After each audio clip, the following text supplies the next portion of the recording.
আপনি কি জানেন আজকের ইতালির বুকেও একসময় গড়ে উঠেছিল এক সমৃদ্ধ মুসলিম আমিরাত? হ্যাঁ, ইতালির বিখ্যাত সিসিলি দ্বীপ প্রায় ২০০ বছর শাসন করেছিলেন মুসলমানরা। অথচ ইউরোপের মূলধারার ইতিহাস থেকে এই অধ্যায়টিকে প্রায় মুছে ফেলা হয়েছে। কেন এই ইতিহাস লুকিয়ে রাখতে চায় ইউরোপ? ৮২৭ খ্রিস্টাব্দে ইতালির সিসিলিতে আগমন ঘটে মুসলমানদের। গড়ে ওঠে এমিরেট অব সিসিলি, আর এর রাজধানী পালেরমো মাত্র কয়েক দশকের মধ্যে পরিণত হয় পুরো ইউরোপের অন্যতম প্রধান জ্ঞানবিজ্ঞান ও বাণিজ্যের কেন্দ্রে। ইতিহাসবিদদের মতে ১০ম শতকে পালেরমো শহরটি ছিল কর্ডোবা কিংবা বাগদাদের মতোই চমৎকার ও উন্নত, যেখানে ছিল ৩০০টিরও বেশি মসজিদ এবং উন্নত কাগজের কারখানা। আজ আমরা যে উন্নত সেচ ব্যবস্থা বা ভূমধ্যসাগরীয় কৃষিকাজ দেখি, তার ভিত্তি প্রসারী রূপান্তর কিন্তু এই মুসলিমরাই করেছিলেন।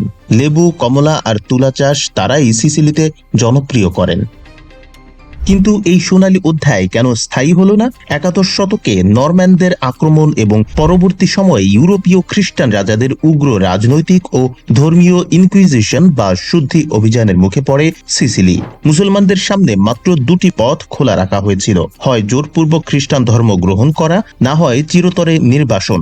হাজার হাজার মুসলিমকে দ্বীপ থেকে তাড়িয়ে দেওয়া হয়, তাদের সুন্দর সুন্দর মসজিদগুলো ভেঙে তৈরি করা হয় চার্চ। শুধু তাই নয়, পরবর্তী সময়ে রাজনৈতিক কারণে পাঠ্যপুস্তক ও ইতিহাস থেকে মুসলিম সিসিলির নাম প্রায় মুছে ফেলার এক পরিকল্পিত চেষ্টা চালানো হয়। কিন্তু সত্যকে কি আসলেই পুরোপুরি আড়াল করা যায়? আজও ইতালির পালেরমো শহরের প্রাচীন স্থাপত্য, ক্যাথেড্রালের দেয়াল আর সিসিলির স্থানীয় ভাষার বহু শব্দে জড়িয়ে আছে সেই আরবীয় ও ইসলামিক সংস্কৃতির ছাপ। ইতালির বুকে গড়ে ওঠা এই হারিয়ে যাওয়া মুসলিম আমিরাত আজ এক বিস্মৃত অধ্যায়, যা আমাদের মনে করিয়ে দেয় ইতিহাস ক্ষমতার জোরে বদলে দেওয়া গেলেও তার অবশিষ্টাংশ ঠিকই টিকে থাকে অবিনশ্বর হয়ে। আপনার কি মনে হয়, কেন এই গৌরবোজ্জ্বল ইতিহাসকে আড়ালে রাখা হলো? কমেন্টে জানান।